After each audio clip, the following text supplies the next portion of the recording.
तोहरो से बीजो छौड़ा पिया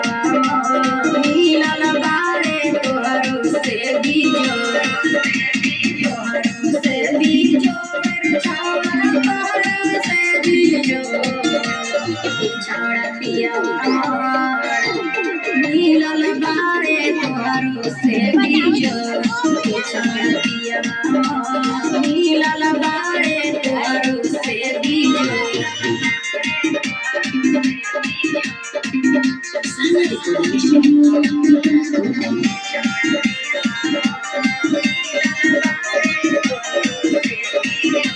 ससुरा में पूछो के कहानी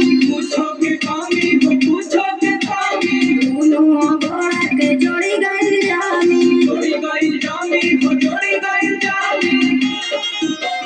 ना बाटे ससुरा में पूछो के कहानी दोनों घोड़ा के जोड़ी गई जानी सुगल खावा के ठोर छौड़ा पिया मिलल बारे तोहरो से बीजो छौड़ा पिया मिलल बारे तोहरो से बीजो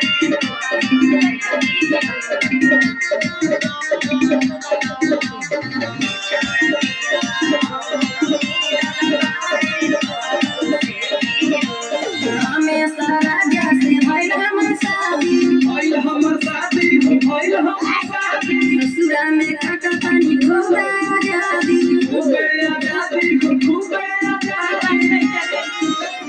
हमेशा राजा से भइल हमर शादी ससुरा में कटतनी खूबे आजादी हमरा पिया के सगरा बसो छौड़ा पिया मिलल बारे तोहरो से बीजो छौड़ा पिया